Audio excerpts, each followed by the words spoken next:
विद्यार्थियों good morning. आज विद्यार्थियों हरियाणा का इतिहास करेंगे।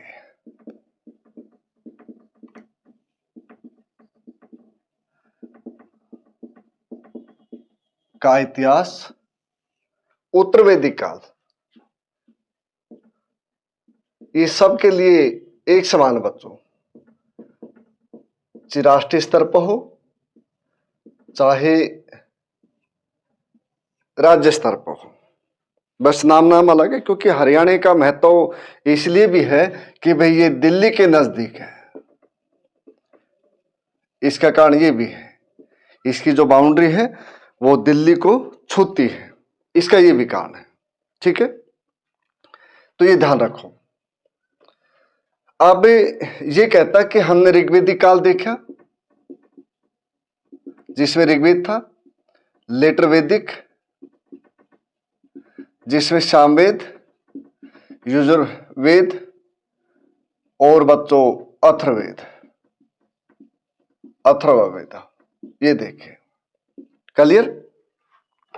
अब ये कहते कि भाई अब सामाजिक परिवर्तन आ गया, सामाजिक और धार्मिक परिवर्तन, या हम कहें सुधार, ये आ गया। ठीक है, कौन से उसमें 600 या 500 BC यहां से। ठीक है, क्योंकि जो अंतिम भाग था उत्तर वैदिक काल में वे उपनिषद थे। उपनिषद, उपनिषद का मतलब होता है कि जो गुरु है उसके पैरों के पास बैठकर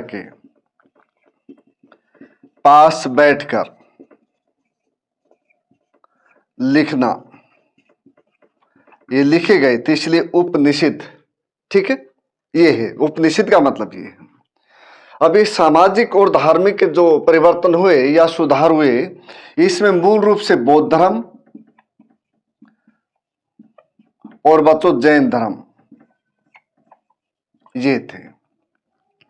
बौद्ध धर्म के जो केंद्र थे वो प्रसिद्ध रूप से रोहतक, कलानौर, सुग, अग्रोहा। अग्रोहा का मतलब हिसार, ये थे बच्चों। क्लियर है। अग्रोहा का मतलब हिसार, ये प्रमुख केंद्र थे। यहां पे जो नगर थे उस समय में कमासदम, क्या था? कमासदम।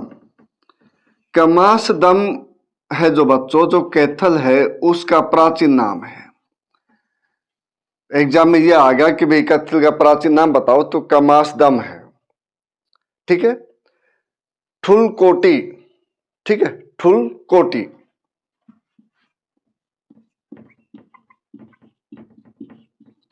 ठुलकोटी किसका नाम है? थानेश्वर, इसका नाम है। ठीक है, थानेश्वर नाम क्या है? ठुलकोटी। ठीक है, कि पूछा जाए कि भी थानेश्वर का प्राचीन नाम क्या है, तो ठुलकोटी है। यहां के शासक थे रठपाल, थानेश्वर के ये थे। क्लियर है। रोहतक, कलानौर, सुग, अग्रोहा। सुग बच्चों ये यमुनानगर डिस्ट्रिक्ट में है। अब ये आ जाए कि भी सुग कौन से जिले में, तो यमुनानगर में है सुग। यहां पे एक तो महात्मा सारिपुत्र, महात्मा सारिपुत्र, ठीक है, महात्मा बौद्ध धर्म के अनुयायी थे आदमी। दूसरा यहां पे महात्मा मोदगल्याण, महात्मा मोदगल्याण, मोदगल्याण, इनके अवशेष दफन है बच्चों यहां पे सुग में। इनके नाखून मान लो, इनके बाल मान लो, इस प्रकार। ठीक है, इसका मतलब है कि यहां पे स्तूप थे सुग में, जो यमुनानगर है उसमें स्तूप थे, 5 स्तूप थे यहाँ। और सुग उस समय में ये पूछा जाए कि भी सुग किस लिए प्रसिद्ध है, एक तो बौद्ध धर्म का केंद्र, दूसरा शिक्षा का केंद्र। इन दोनों कारणों से सुग जो यमुनानगर में है वो प्रसिद्ध था। क्लियर है। अब महात्मा सारिपुत्र, महात्मा मोदगल्लान ये थे। अब इस सुग का जो जिक्र है ये पाणिनि ने भी किया है। 5वीं शताब्दी में पाणिनि ने भी सुग का प्रयोग, सुग है जो उसका वर्णन किया है। क्लियर है।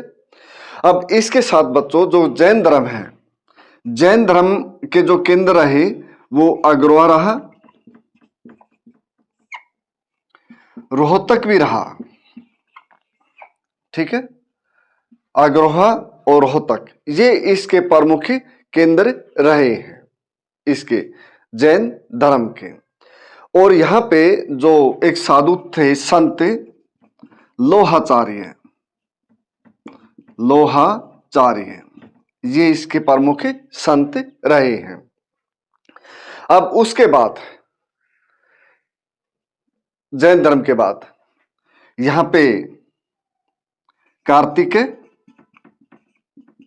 कार्तिकेय, दुर्गा, गणेश ये भी रहे। ठीक। और इसके ऊपर लिख लो बच्चों शिव और विष्णु ये रहे। यहां इन देवी देवताओं की पूजा होती थी। प्रतिहार चौहान, प्रतिहार चौहान, इन जो ये वंश थे, प्रतिहार थे, चौहान थे, ये शिव को मानते थे, शिव को। ठीक है। जो कार्तिकेय है, योद्धे, कुनीत, ये बच्चों कुनीत यमुनानगर साइड, करनाल साइड में थे, ये गणराज्य थे, छोटे गणराज्य थे। ठीक है। गणेश को भी। और जो दुर्गा है ये महिषासुरमर्दिनी, क्या नाम है इसका दूसरा, महिषासुरमर्दिनी, इसकी भी पूजा शुरू हो गई थी कौन सी सेंचुरी में, 6th सेंचुरी में बच्चों इसकी भी पूजा शुरू हो गई थी। और इसके साथ जो बौद्ध धर्म था, बौद्ध धर्म का प्रमुख रहा बच्चों पुष्यभूति वंश, पुष्यभूति। अब यह जयप्रसन्न के भी हर्षवर्धन कौन से वंश से संबंधित थे, तो हर्षवर्धन पुष्यभूति वंश से संबंध थे। इनके जो फादर थे प्रभाकर वर्धन, इनके भाई राज्यवर्धन, और फिर ये खुद राजा बने थे। ठीक है। पुष्यभूति वंश जो हर्षवर्धन उनका वंश था बच्चों। ठीक है। तो ये था। अब जो ये महात्मा बुद्ध के बारे में ये कहा जाता है कि महात्मा बुद्ध कलानौर भी आए थे, रोहतक भी आए थे। और कलानौर में, रोहतक में, फिर बाद में इनके जो शिष्य थे रतनपाल, नंदुतारा और मिताकली, कौन कौन से, रतनपाल, नंदुतारा और विद्यार्थियों मिताकली।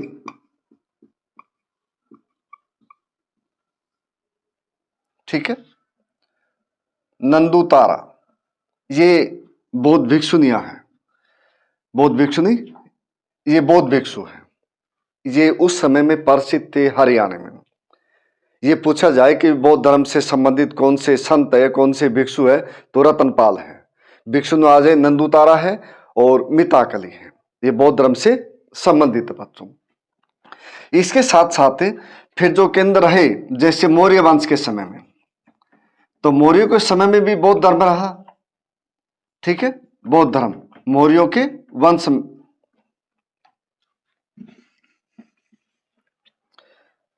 मौर्य के समय भी रहा बच्चों। ठीक है। तोपरा, यहां पर अशोक ने एक स्तंभ बनवाया जो 42 फीट ऊंचा था। 42 फीट और 2.5 फीट चौड़ा था। और इसको फिर 14वीं शताब्दी में फिरोज शाह तुगलक, कौन बच्चों? फिरोज शाह तुगलक, इसने इसको तोपरा से हटा करके फिर दिल्ली ले गए। इसको कहां ले गए? दिल्ली। फिर वहां पे स्थापित इसको कर दिया। ठीक है, तो ये बच्चों की भाई जय वो जो आर्य संस्कृति थी, ऋग्वेदिक काल है, जो उसके बाद उत्तर वैदिक काल है, उत्तर वैदिक काल के बाद जो सामाजिक धार्मिक सुधार हुए उसमें प्रमुख रूप से जैन धर्म और बौद्ध धर्म, इनका बहुत बड़ा योगदान है। उसके साथ साथ फिर ये देवता भी खड़े हो गए थे साथ के साथ, शिव है, विष्णु है, ये भी खड़े हो गए थे। जैसे कुषाण वंश है, प्रश्न आ जाए कि भी कुषाण वंश कौन से देवता को मानता है, तो शिव को मानता है, क्योंकि इसके सिक्के जो मिले हैं उसके ऊपर नंदी की छाप मिली है, नंदी की पिक्चर उसके ऊपर मिली है। ठीक है, उसके साथ साथ जो रोहतक है उसके पास जो मोहनबाड़ी है वहां से भी सिक्के मिले हैं। ठीक है, रोहतक में जो खोखरा कोट है उससे भी सिक्के मिले हैं कि भी जो ये गणेश है शिव परिवार उससे संबंधित सिक्के यहाँ पे इन पे मिले हैं। इसका तात्पर्य बच्चों सामाजिक धार्मिक या उत्तर वैदिक काल का मतलब ये कि भी जो परिवर्तन हुआ इससे तात्पर्य है, ये ध्यान रखना। कभी सोचो कि भी सामाजिक धार्मिक का तात्पर्य ऊपर लिखा और फिर बाद में तो कुछ भी नहीं हुआ, क्योंकि इसका मतलब यह था कि जो उत्तर ऋग्वेदिक काल था इसमें यज्ञ प्रथा थी, इसमें जाति प्रथा थी, इसमें फिर बाल विवाह हो गया था। ठीक है, बाल विवाह शुरू हो गया था, इसमें फिर बहु विवाह ये शुरू हो गए थे इस समय में। इसलिए जो जैन धर्म है, बौद्ध धर्म है, इनका उदय होता था। इसलिए जो सामाजिक धार्मिक सुधार की बात लिखी मैंने, और उसके साथ साथ उत्तर वैदिक जो काल है उसके बाद की जो बात करी, उत्तर वैदिक काल में सुधार मान लो या सब उसमें कुछ भी मान लो, ये बच्चों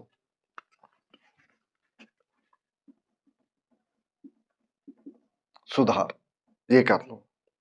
ठीक है, या मैं ये कहूं कि भी उसकी जो स्थिति थी, दोनों का मतलब तात्पर्य एक है विद्यार्थियों, स्थिति से तात्पर्य एक है, उससे तात्पर्य एक है। ठीक है, तो प्रमुख बातें ये थी भाई बौद्ध धर्म, जैन धर्म। रोहतक केंद्र है, कलानौर केंद्र है, सुख केंद्र है, अग्रवा केंद्र है, ये हिसार में है। एक कुनाल है, कुनाल भी केंद्र रहा था, फतेहाबाद डिस्ट्रिक्ट में है। और जो कमासदम है उसका प्राचीन नाम, उसका जो आधुनिक नाम जो कैथल है, कैथल का प्राचीन नाम कमासदम है। ठुलकोटी है, उसका आधुनिक नाम थानेश्वर है। यहाँ का शासक रठपाल है। संत लोहाचार्य जैन धर्म से संबंधित है, जैन धर्म से संबंधित है। और उसके साथ साथ जो बौद्ध धर्म वो था, हर्षवर्धन के समय में जो थे ये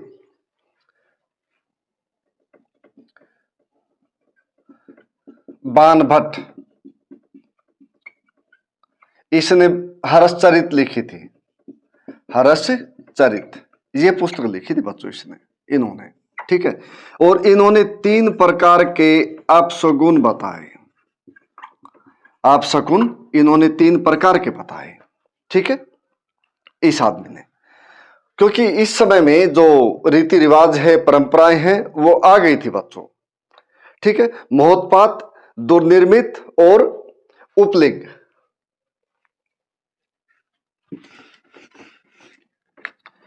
महोत्पात,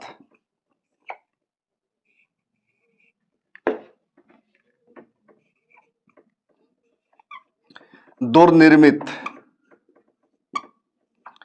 और उपांग। इसका मतलब महोत्पात अपशकुन उसको बोलते हैं जिसमें कुछ बुरा होने को हो, बुरा होना। ठीक है, थोड़ा बड़ा, ज्यादा बड़ा नहीं, थोड़ा बड़ा। दुर्निर्मित का है कि बड़ा बुरा अपशकुन, इसका मतलब ये है दुर्निर्मित का। और उपंग का मतलब बच्चों थोड़ा बुरा। 3 प्रकार के अपशकुन। ये पूछा जाए कि भाई बाणभट्ट कितने प्रकार के अपशकुनों का नाम को का वर्णन करता, तो 3 प्रकार के, महोत्पात, दुर्निर्मित, उपंग। ठीक है विद्यार्थियों, तो इसका मतलब ये था कि भाई उत्तर वैदिक काल में जो सुधार हुए, जो जैन धर्म बौद्ध धर्म का उदय हुआ, तो उससे तात्पर्य था इसका। ठीक है, तो सभी का धन्यवाद।